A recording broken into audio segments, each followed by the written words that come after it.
벌써 6월 첫째 날이 되었습니다. 2025년 6월 달 거의 반이 됐는데요. 이 시간까지 주님께서 저희들을 또 인도하시고 또 주의 은혜 가운데 살게 하시고 또 저희의 개인의 삶뿐만 아니라 우리의 가정과 또 하는 학업과 또 직장과 모든 걸음걸음마다 주님께서 시간까지 인도하실 줄 믿습니다. 남은 올해 반 동안도 인도하신 주님과 동행하며 날마다 주님께서 주시는 은혜와 또 기쁨과 또 평강 누리시는 저희 되기를 소망합니다. 특별히 오늘 이제 말씀의 주제가 성찬에 관한 말씀이고요. 아시다시피 성찬의 의미가 무엇인가 했었을 때 바로 우리 주님의 우리를 향하신 그 놀라운 은혜와 사랑, 십자가에서 그 온 몸과 또한 피를 쏟으심으로써 우리를 구원하신 그 사랑을 또 기억하는 시간 아니겠습니까? 그래서 특별히 오늘 예배를 통하여서 더 크신 그 하나님의 은혜와 사랑을 더 충만하게 또 경험하는 시간 되면 좋겠습니다. 좀 말씀을 준비하면서 좀 어렸을 때 좀 기억이 났습니다. 저 같은 경우에는 모태신앙이라서 어렸을 때부터 교회를 다녔었고, 그래서 뭐 유치원 또 초등학교 이럴 때 다녔던 교회가 큰 교회가 아니었습니다. 작은 교회 다녔거든요. 그래서 기억나기로 오전 9시가 되면 주일학교 예배를 드리고 같은 장소에서 오전 11시 그때 말로 어른 예배를 드린 적이 있습니다. 그래서 어린이 예배, 주일학교 예배 끝나고 나면 딱히 할 것이 없으니까 갈 곳도 없고 그래서 그냥 부모님과 함께 옆에 앉아서 그 당시 어른 예배, 11시 예배를 같이 드렸던 그런 기억이 납니다. 그러면서 이제 한 번씩 이제 예배를 드리면서 좀 신기한 것들을 경험한 적이 있습니다. 그 당시에 예배를 드리는데 갑자기 어떤 분이 이렇게 나오셔서 큰 아름다운 쟁반에다가 맛있는 그 당시 그 카스테라 있죠. 이렇게 노릇노릇한 카스테라를 아주 정갈하게 잘 잘라서 이렇게 먹기 좋게 정육면체 노릇노릇한 맛있게 생긴 그런 카스테라를 다 이렇게 들고 나오시고 그것을 하나씩 나누어 드시더라고요. 그래서 저도 뭐 먹고 싶다 했는데 먹으면 안 된다 이렇게 하시고 왜 안 되는가 속으로 의문 드렸던 기억이 납니다. 하나 나누어 드시고 또 이제 조금 있으니까 이제 또 아름다운 또 잔에서 조그만한 그런 잔에다가 뭔가 모를 그런 음료수를 이렇게 하나씩 또 드시더라고요. 포도 주스는 잘 모르겠지만 그래서 생각이 저도 먹고 싶다 그랬는데 그럴 수 없다 이렇게 하시고 어렸을 때 그런 기억이 이렇게 납니다. 어렴풋이. 그래서 뭐 그런 의미를 전혀 몰랐죠. 성찬의 의미가 무엇인지 몰랐고 신기한 경험이 납니다. 예배 중간에 예배 때는 먹으면 안 된다라고 들었는데 그날은 어른들은 예배 때 뭘 드시더라고요. 드시고 마시시고 그래서 특별한 날이구나 했던 기억이 납니다. 잘 몰랐던 거죠. 그리고 그 이후에 이제 고등학교가 되고 이제 입교를 했고 입교하면서 이제 성찬에 참여를 하게 되었고 이제 그때 이제 이런 의미구나 것들을 더 알고 또 기쁨으로 참여한 그런 기억이 납니다. 네, 어렸을 때는 그 의미를 몰랐기 때문에 그저 성찬식을 바라보는 또 인식한 그런 것들이 그저 뭐 맛있는 빵을 나누어 먹는 맛있는 카스테라를 한 조각씩 먹는 뭐 시간 그 정도 혹은 또 맛있는 포도 주스를 한 잔씩 또 나누어 마시는 시간 그 정도였던 거죠. 네, 그 의미를 알지 못한 채 그러나 그 이후에 알게 된 의미가 그런 것임을 알게 되어서 큰 은혜가 있었던 기억이 납니다. 성찬에 대한 무지와 오해가 있었다. 저 자신을 돌아보게 되었습니다. 어렸을 때니까. 네. 이와 좀 뭐 비슷한 그런 상황이 그렇죠. 똑같지는 않겠지만 그 고린도 오늘 말씀 읽었던 고린도전서 그 고린도 교회에도 약간 그런 성찬에 대한 또한 무지 오해가 있었던 것 같습니다. 그래서 성찬의 의미가 무엇인지를 잘 모르고 또 행함으로써 이 교회 안에 어떤 분란과 또 주님께 대한 어떤 잘못된 그런 또 죄를 범한 것이 있는데 오늘 우리가 읽었던 고린도전서 11장 23절부터 27절 말씀 전 내용이 바로 고린도 교회에 있었던 이 성찬에 대한 또 잘못된 무지 오해가 어떤 것이었는지를 잘 말해주고 있는데요. 그 당시에 그런 성찬은 약간은 좀 지금과 다른 형상이었던 것 같습니다. 그래서 이제 애찬이라고 하는 공동 식사와 더불어서 이렇게 성찬, 주님의 떡과 포도 나누는 시간 같이 했던 것 같습니다. 예, 그리고 그 애찬 공동 식사를 이렇게 준비할 때 이제 그 교회 안에서 조금 이제 여유가 있으신 또 부유한 분들이 충분하게 음식을 준비해 오는 거죠. 예, 그리고 조금 좀 상대적으로 조금 부유치 못한 분들은 그냥 와서 같이 나누는 그런 시간들인 것 같습니다. 예, 그런데 그 당시에 그런 고린도 교회의 잘못이라 한다면은 이런 것이었어요. 분파, 파당이 있는 거죠. 그래서 끼리끼리 우리끼리만 잘 지내고 상대방끼리 그 파당은 상관하지 않고 이런 상황이 있었던 것 같습니다. 교회의 본질과는 잘못된 부분인 것이죠. 교회의 본질은 예수 그리스도 그분을 머리로 한 모든 지체들이 한 몸이 되어서 교회 공동체가 한 몸됨을 이루어야 하는데 그 당시 고린도 교회는 그러하지 못했다는 것인 거죠. 파당이 있어서 예를 들어서 뭐 잘 사는 사람들끼리의 파당일 수도 있겠고 또는 상대적으로 그렇지 못한 어떤 부를 수 있겠죠. 그래서 잘 사는 사람들이 음식을 충분하게 준비해 와서 그리고 좀 그렇지 못한 분들이 충분히 그 시간을 두고 와서 다 같이 모였을 때 음식을 나누고 함께 떡을 떼며 교제하며 성찬 나눠야 함에도 불구하고 하고 늦게 오시는 이렇게 왜냐하면은 좀 이제 노동자 그런 분들이었겠죠. 그래서 일을 뭐 늦게 마치고 온다든지 그렇게 되면은 좀 늦을 수도 있지 않습니까? 근데 그들을 기다리지 못하고 먼저 오신 또 이제 부유한 분들이 음식을 그냥 뭐 자신들만 뭐 배를 채우기 위해서 많이 이렇게 먹고 마신 거죠. 하고 또 성찬의 그런 주된 요소가 무엇입니까? 바로 떡과 그때는 빵이죠. 떡과 포도주 아니겠습니까? 이런 것들을 충분히 준비해서 떼고 먹고 마시고 하면서 주님의 그런 은혜와 사랑을 기억함에도 불구하고 그러지 않고 그냥 빵은 빵으로 이것을 먹어서 배부르는 것 이렇게 인식을 하고 충만하게 어떤 육적 만족을 위해서만 먹었고 또한 포도주가 의미하는 것이 무엇입니까? 그렇죠? 예수 그리스도의 보혈 아니겠습니까?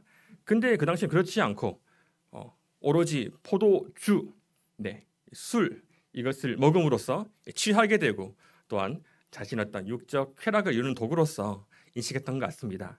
그렇게 함으로써 진정한 그런 성찬의 의미를 잘 알지 못한 채 그저 육적 만족의 수단으로만 사용했던 그 잘못된 행태가 있었다는 것들을 그 앞전 단락에서 말씀해 주고 있습니다. 이러한 맥락 가운데에서 그렇다면 이 바른 성찬은 과연 무엇이냐에 대해서 사도 바울이 말씀을 하시는 거죠. 그것이 바로 오늘 읽었던 이 본문 말씀이다라고 우리가 알 수 있습니다. 23절 말씀을 우리 한번 같이 읽어보겠습니다. 시작.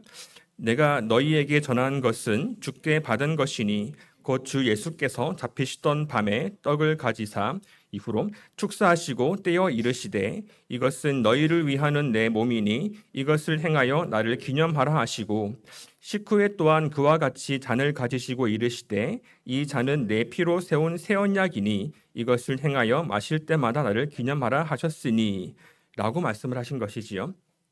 이 말씀은 예수 그리스도께서 직접 하신 말씀입니다. 누가복음 보면은 22장에 나와 있고요. 그래서 성찬의 본질이 무엇인가 했을 때 떡과 포도주 아니겠습니까? 그 떡이 의미하는 바가 무엇이냐 했을 때 바로 이것은 너희를 위해서 주는 내 몸이다. 예수 그리스도의 몸이다라고 이야기를 하는 것이지요. 주님께서 우리를 위해서 그 몸을 어떻게 했습니까? 십자가에서 찢기심으로써 그렇죠? 우리가 그 담당해야 할 죄의 형벌 예수님께서 죄를 지으셨나요? 그렇지는 않죠. 예수님은 완전하신 분이시고 완전한 거룩하신 하나님이시자 완전한 인간으로 오신 분이십니다. 예수님은 죽으실 만한 어떤 죄도 지으신 적이 없으십니다. 그러나 예수님께서 십자가에 죽으신 그 이유는 바로 나 자신, 우리를 위해 사신 것이다. 그래서 우리의 죄 때문에 우리가 그 죄의 형벌인 죽임을 당함에도 불구하고 예수 그리스도께서 우리를 대신하여서 십자가에서 몸이 찢겨 돌아가심으로 우리가 담당해야 할 그 죄의 형벌을 대신 받으신 것이지요. 그것을 기념함으로써 떡을 떼고 함께 먹는다라고 말씀을 하시는 것입니다. 그리고 그 포도주에 대해서도 무엇입니까? 포도주가 이것은 너희를 위하여 붓는 나의 피, 곧 언약의 피다라고 말씀을 하고 있습니다. 떡과 마찬가지로 떡이 찢기신 살을 의미한다고 한다면 그 포도주 그것은 흘리신 보혈을 의미하지 않습니까? 그래서 생명이 어디에 있습니까? 생명의 근원인 피에 있지요. 그래서 예수님께서 피를 흘리셨다는 것은 예수 그리스도의 그런 생명을 다 주신 것이다라고 말씀을 하는 것입니다. 그래서 우리를 살리시기 위해서 우리가 우리의 죄로 말미암아 죽을 수밖에 없는 상황에서 우리가 마땅히 죽어야 하지만 예수 그리스도께서 그의 생명, 피를 흘려 주심으로 그의 생명을 주심으로 우리를 살리신 그 사건을 말씀하시면서 이 포도주를 마실 때마다 나를 기억하라고 말씀을 하신 것입니다. 이 말씀이 이 성찬의 가장 근본임을 사도 바울이 잘 말씀해 주셨습니다. 성찬의 기원에 대해서 말씀을 하신 것이지요. 누가복음 22장 7절 한번 같이 보도록 하겠습니다.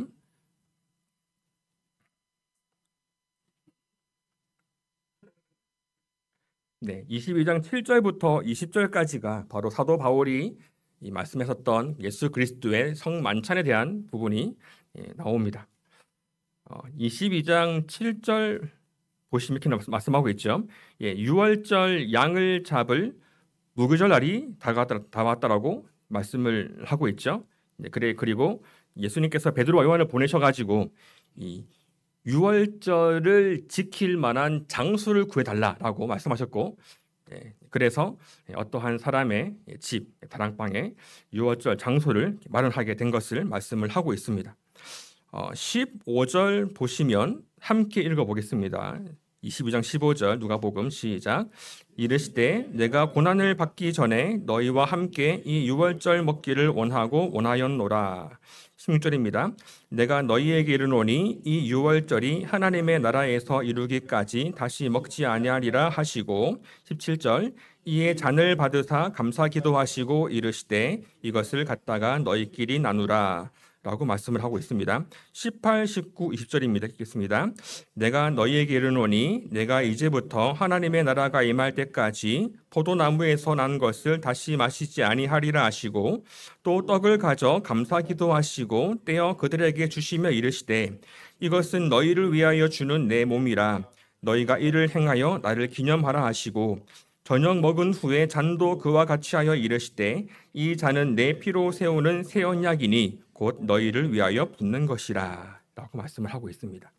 즉 예수님께서 잡히시기 전날 밤 십자가에 달리시기 그 전날 밤에 제들과 함께 한 만찬의 자리인 것이지요. 그렇죠?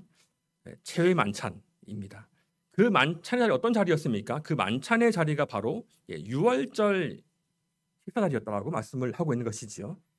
유월절을 지킨 그 자리가 예수님 잡히시기 전날 밤에 있었던 마지막 만찬이었다라고 말씀을 하고 있습니다. 유월절의 의미를 다 아시지 않습니까? 그렇죠. 출애굽 때 10가지 재앙에서 마지막 재앙이 무엇이었습니까? 마지막 재앙이 바로 장자가 죽는 그 재앙이었었는데 그런데 하나님 천사 말씀하시기를 너희 집 좌우 문설주 임방에 무엇을 발라라 하셨습니까? 그렇죠? 양을 잡아서 그 양의 피를 문설주 임방에 발라라고 말씀하셨습니다. 그 임방, 그 좌우 문설주에 어린 양의 피를 바른 집은 장자의 재앙 죽음 때 어떻게 되었나요? 넘어가게 되었죠. 넘어갔습니다. 넘어간다는 의미가 패스오버인 것인 거고 유월이라는 것이 넘어가다는 의미인 것이죠. 그래서 이 마땅히 죽어야 하는데, 그렇죠? 피를 바름으로써 어린 양의 피를 바름으로써 그 장자의 죽음의 재앙을 넘어간 그것을 기념하기 위해서 유월절을 지켜나갔다고 말씀하고 있습니다. 거기서 장자가 대표하는 것은 그 가족을 대표하는 것이니까 그 가족 전부를 말한다 해도 과언이 아니지 않습니까? 그래서 죽음에서 면하게 된 그 사건, 죽음에서 면하게 되고 그럼으로써 출애굽한 종되었던 애굽 땅에서 구원받아서 나오게 되어서 약속의 땅으로 가게 되었던 그 사건, 유월절 그 사건을 기억하면서 매해마다 유월절을 지켰던 것이지요. 그것이 이어져서 예수님 때까지 지켰던 것입니다. 구약 때에 썼던 그 유월절의 의미가 무엇입니까? 양의 피를 발라서 죽음을 면한 그 사건. 유월절에 잡았던 그 양은 궁극적으로 무엇을 의미하는 것입니까? 바로 예수 그리스도를 예표한 것이지 않습니까? 유월절날 지키는 양의 피를 바르는 것, 죽이는 그 양, 그 자체로 끝나는 것이 아니라 그것은 곧 그 시점으로 구약 때 그 시점을 해서 장차 오실 예수 그리스도를 예표한 것이다라고 말씀을 하고 있습니다. 예수님이 어린 양 되시고 예수님이 피를 흘리심으로써 죽음에서 면하게 된 그 사건이 연결되는 것입니다. 유월절의 어린 양 대신 예수 그리스도, 그 본체이신 예수 그리스도가 십자가에 잡히시기 전날에 유월절 만찬을 행하고 계시는 것입니다.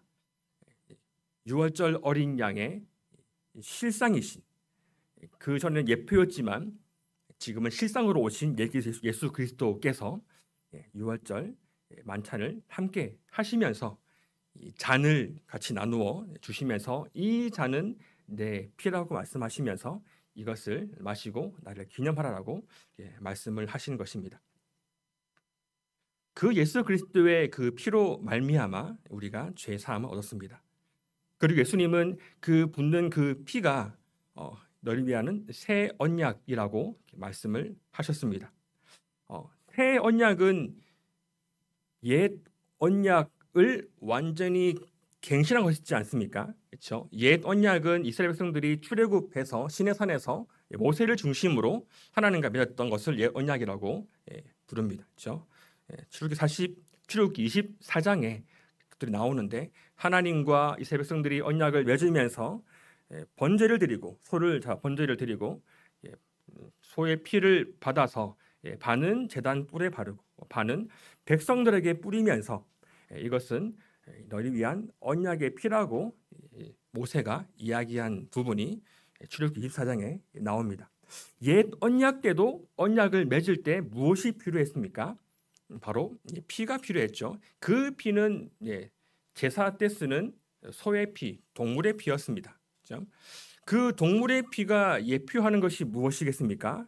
바로 예수 그리스도 흘리실 십자가의 보혈을 예표하는 것이 옛 언약 때 맺을 때 뿌렸던 소의 피였다라고 말씀을 하는 것이지요. 실상이 오셨습니다. 새 언약이 이루어진 것입니다.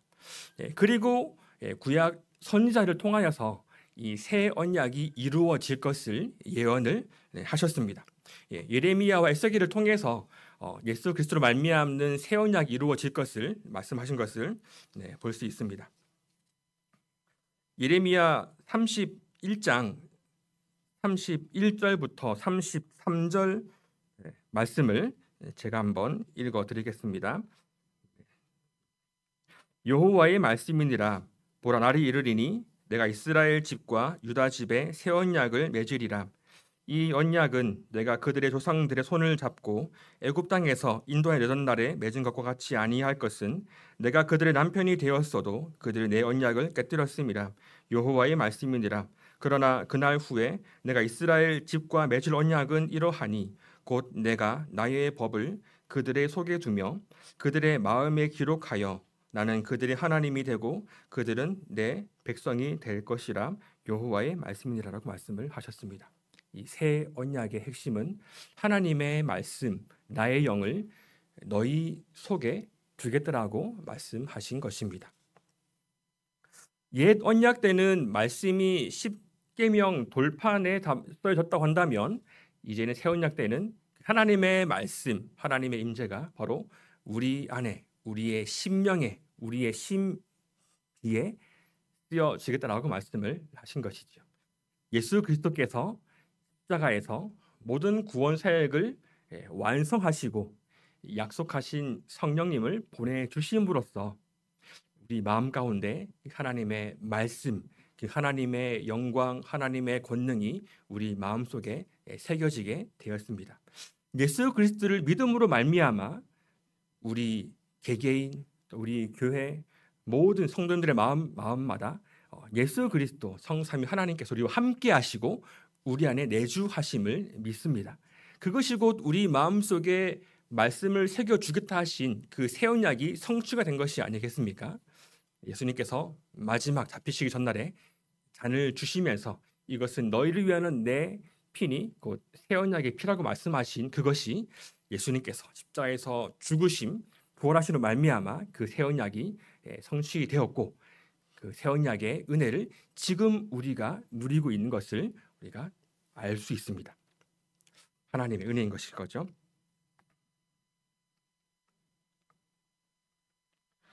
오늘 본문 26절 한번 같이 읽겠습니다. 시작. 너희가 이 떡을 먹으며 이 잔을 마실 때마다 주의 죽으심을 그가 오실 때까지 전하는 것이니라.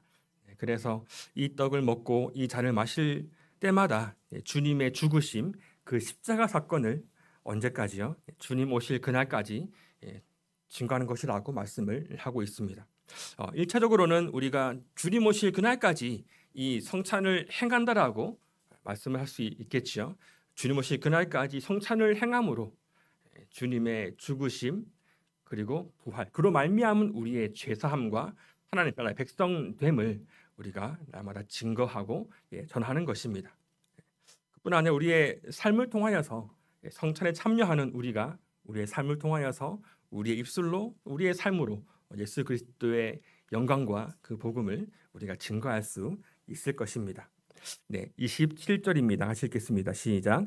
그러므로 누구든지 주의 떡이나 잔을 합당하지 않게 먹고 마시는 자는 주의 몸 피에 대하여 죄를 짓는 것이니라 라고 말씀을 하고 있습니다. 27절 말씀이 바로 오늘 본문 이전에 있었던 고린도 교회의 잘못된 성찬에 대한 오해에 대한 말씀으로 바로 잡아주는 말씀으로 볼 수 있는 것인 거죠. 진정한 성찬의 의미가 무엇인지도 모르고 그저 빵, 아 맛있겠다, 먹고 싶다, 포도주, 아 맛있겠다, 취하자라는 그런 잘못된 인식.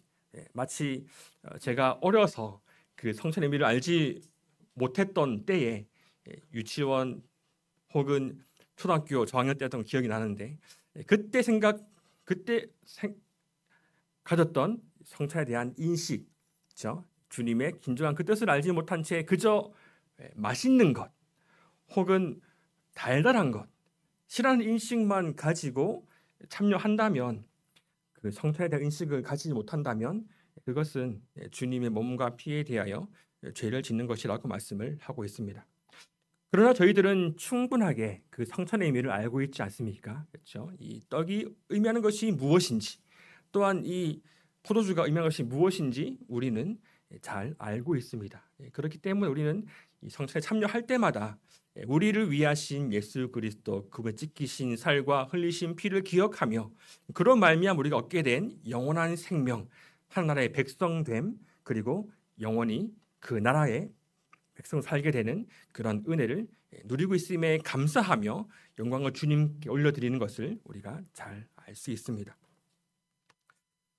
우리 개개인과 또한 이 교회는 또 합당한 성찬을 또 잘 행함으로써 예수 그리스도의 구원 사역을 잘 기억하고 또한 주님 영광을 올려드립니다.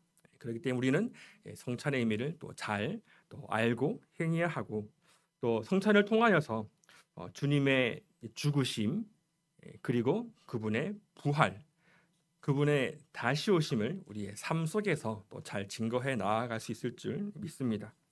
자신을 잘 살펴서 또 성찬을 합당하게 행함으로써 눈에 보이는 하나님의 말씀, 구원 사역을 우리의 삶 속에서 잘 인식하고 또 이 떡과 포도주를 먹고 마심으로 주님과 하나가 되었음을 더욱더 기억하며 그 은혜를 충만하게 누리는 저 여러분들 되시기를 소망합니다. 네, 함께 기도하시겠습니다. 함께 기도하실 때 우리에게